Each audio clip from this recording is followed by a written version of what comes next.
Topic News, c'est tout de suite avec Franck Ramarson, directeur de publication du Courrier de Madagascar.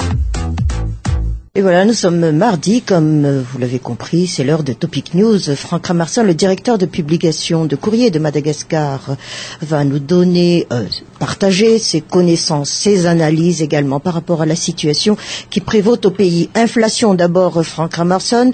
Ensuite, voilà, il faut qu'on fasse encore appel aux autres pour sortir quelque chose de concret si l'on veut sortir de cette crise. Bonjour Franck. Bonjour Prisca et bonjour à tous nos auditeurs de ce matin. Effectivement, donc, nous allons encore vivre une semaine internationale dans la résolution de la crise et surtout dans l'interprétation surtout de la feuille de route. Là, on a encore fait appel d'abord aux experts juridiques de la SADC pour débattre de la loi d'amnistie. C'est comme si nous, Malgaches, on était d'accord à ce que ce sont les étrangers maintenant qui vont, je dirais, gérer tout ce qui est cadre juridique dans le cadre de cette amnistie. Ce qui m'amène à penser à ce quelle est la valeur, quelle est la compétence de ce juriste anglophone dans l'interprétation donc de ce qu'on appelle les délits, les crimes, génocides qui sont passés, paraît-il, à Madagascar, et comment donc on va voir les choses plus sereinement, plus concrètement, puisque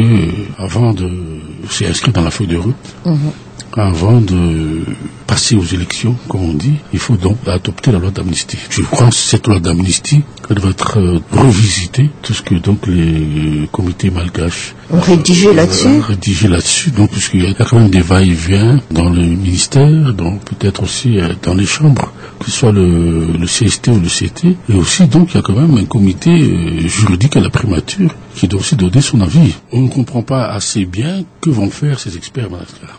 Reste à savoir aussi, Franck, si dans chaque article ou dans chaque paragraphe, on va parler le même langage, parce que c'est toujours là notre interprétation. Est-ce que cette fois-ci, puisque si la SADC va apporter son savoir-faire, comme on dit, sur l'interprétation de la feuille de route, et notamment sur, je dirais, l'appréciation d'une nouvelle loi d'amnistie, c'est effectivement, vous avez raison, il faut que les gens parlent le même langage et le même sens, donc de la responsabilité dans l'application de cette loi d'amnistie. Qu'est-ce que je veux dire par là? Ce que je veux dire simplement, c'est que c'est le tribunal pénal international qui omet crimes de guerre, génocide, que ce ne soit pas amnistiable. Donc, comment va-t-on voir les choses? La malgache, c'est que, est-ce que le 7 février, c'est un génocide? Puisqu'il y a quand même des responsabilités partagées entre ceux qui sont allés manifester et entrer dans la zone rouge au palais présidentiel et ceux qui ont tiré, qui étaient pour certains en légitime défense. Donc, ce qu'on voulait toujours dire par ici, c'est que c'était une manifestation politique. Quand on parle politique, il y a des risques. Et les risques ne sont pas moindres quand vous allez donc combattre votre adversaire et sur un plan beaucoup plus guerrier en voulant envahir un palais. Et que fait donc celui qui habite au palais? Quelle est sa seule, ressource à faire? C'est de tirer sur les gens. Est-ce que c'est un génocide ou bien est-ce que c'est de la légitime défense? Là, c'est là qu'il faut prendre. Par rapport à nos lois aussi. Par rapport à nos lois, oui. Les lois internationales. Donc c'est pour ça qu'il faut voir les choses, parce que, comme je vous ai dit, tout ce qu'on a mis dans cette feuille de route, donc quand on parle de crimes de guerre, tout ça, crimes de sang, crimes de génocide ou autre, donc ce sont des mots qu'on a pris dans le langage donc du tribunal pénal international. Et dites-moi, Franck Ramarson, mais entre nous, franchement, est-ce que nos experts juristes ne savent pas traiter la chose? Il y a eu quand même un certain flottement donc de la part de Malgache, comme d'habitude, puisque voilà ce qui arrive. Quand on nous dit, voilà, il faut voter la loi d'amnistie, il faut faire ceci, cela, on tergiverse, ou bien on ne veut pas le faire. Maintenant, ce sont les étrangers qui viennent maintenant écouter. La décision numéro 15 de l'HCC dit bien que s'il y a conflit, litige, interprétation, c'est la SADC qui tranche. Maintenant, ils sont venus. La commission politique vient aujourd'hui, le 13 mars. Marius Fransman vient aujourd'hui. Qu'est-ce qu'il va faire? Quels sont les facteurs de blocage? Il va seulement dire que le principal facteur, c'est, je dirais, la répartition des pouvoirs entre le président de la transition et le Premier ministre. Je suis sûr donc qu'on va discuter de ça. Et que je crois que la partie malgache, surtout celle de la présidence, va opposer, je dirais, une fin de recevoir là-dessus, puisque ça va diminuer les pouvoirs du président de la transition si on commence donc à aller réellement vers ce genre je dirais, d'arbitrage, puisque il ne faut pas se voiler la face. C'est pour ça que la SADC est là, pour donc donner un peu plus de pouvoir au Premier ministre. Dites-moi, Franck Kramerson, vous dites diminuer le pouvoir du président, mais en fin de compte, si on fait référence à la feuille de route, quel est le pouvoir du président de la transition? Si vous dites diminuer, donc il était en position de force? Le président de la transition, donc toute son équipe, tous ses partisans, font référence à la Constitution de la 4e République. On a mis la charrue avant les bœufs. C'est-à-dire que la Constitution devait être l'aboutissement d'une crise, comme en 91, elle est passée avant la feuille de route. Donc c'est là que les gens ne savent plus comment interpréter la chose. Et que maintenant, je pense qu'il faut faire fi donc de cette Constitution et de retourner, comme on a fait pour l'article 20 de la feuille de route concernant donc Ramar Kavalman, c'est-à-dire faire un addendum, comme on dit, une annexe concernant ses pouvoirs et le faire avaliser plus tard. Voilà. Alors on fait tout de travers, Franck Kramerson, la loi électorale d'abord, ensuite la Sénite, là maintenant... Oui, c'est là qu'il y a un problème, parce que dans la loi électorale, on dit que le président doit rester 7 ans de la République. Est-ce que c'est une assemblée non élue? Et tout cela est voulu, Franck? Non, ça c'est pour faire plaisir à certaines personnes. Donc est-ce qu'une assemblée non élue a le droit donc de cadrer le temps pour un mandat présidentiel, alors que c'est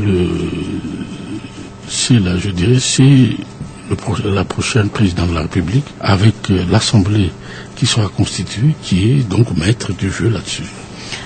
Dites Franck Kramerson, de cette situation politique, oui, mais il y a aussi des groupuscules d'institutions qui ont aussi des problèmes. Déjà que là, on va se lancer donc dans les élections pour le syndicat des magistrats, et pourtant là, les magistrats, ils sont pas pour autant bien lotis. Là aussi, il y a par exemple le tribunal du professeur Randzev ainsi que de sa fille. Tout ça, on parle d'amnistie, l'inflation, mais à quel sein se vouer? Tout ça, donc, vous voyez bien que la semaine dernière, nous avons eu, je dirais, le problème de COPSAT. Donc, est-ce qu'il y a eu des blocages des fonds ou pas? Mais ça, déjà, c'est une aberration qui, je dirais, rend encore en colère tous les fonctionnaires civils. Donc, pourquoi se pencher, je dirais, prioritairement au problème des sous-officiers, alors que les problèmes inhérents à la vie sociale de la nation ne sont pas réglés? Je veux dire simplement le problème des enseignants supérieurs, des étudiants, et surtout en général de l'éducation. Donc on fait fi de tous ces problèmes.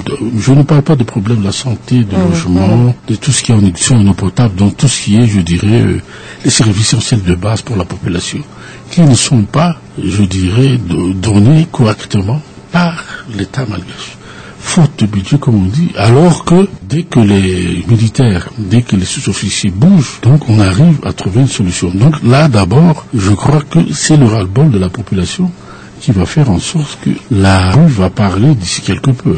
Parce que, comme vous dites, il y a déjà toute cette avalanche de hausse concernant la vie de tous les jours, que ce soit les produits alimentaires, le transport, le bois de chauffage, tout ce que la population a besoin. Attendons-nous demain à ce qu'il y ait une grosse colère de la population, des citoyens qui n'en peuvent. Alors qu'en face, il y a des gens qui donc roulent dans des voitures rutilantes de luxe et dont on ne sait pas d'où est-ce qu'ils ont eu tout ça. Donc je ne dis pas que c'est pas par jalousie, mais simplement par souci de voir les choses à ce que il y a une croissance presque négative. Et pourtant, à côté, il y a un enrichissement sans cause qui n'est pas, je dirais, justifié. Dites Franck Kramerson, on constate qu'il y a plus de nouveaux pauvres que de nouveaux riches. C'est kiff-kiff. Moi, je pense qu'il y a aussi de nouveaux riches. Et ça, c'est peut-être dû aux fraudes fiscales, dû au trafic de tout genre, puisque il n'y a pas un jour où on ne parle pas de trafic d'or, donc d'exportation illicite d'or. Nous ne parlons pas de bois de rose, nous ne parlons pas non plus d'autre chose, qui fait qu'il y a des gens qui s'enrichissent. Et là, il faut demander à la SAMIFIN, donc pour ceux qui luttent contre le blanchiment d'argent, parce que le blanchiment d'argent existe ici. Et ce qui est inquiétant, c'est que Madagascar est devenu plaque tournante de trafic de drogue. Donc là, il ne faut pas aussi non plus cracher ce qu'il y a. Mais c'est vrai qu'entre-temps, il y a le chômage, il y a donc des gens qui n'ont plus de revenus, c'est toujours les mêmes, et qui deviennent donc qui sont donc dans la classe moyenne a presque disparu. Plongés dans la pauvreté, et bien entendu, comme vous dites, il y a une classe moyenne qui disparaît, et que les nouveaux pauvres aussi existent, mais ça veut dire donc que l'insécurité aussi, et donc devient de plus en plus importante. Dernier point, Franck Ramarson, retournons un peu avec ces experts de la Troïka, donc il y aura un préfabriqué? Espérons qu'ils vont en faire appel aux compétences nationales sur certains points. Espérons qu'on ne sous-estimera pas la capacité de nos juristes dans cette affaire. Au revoir Franck. Au revoir.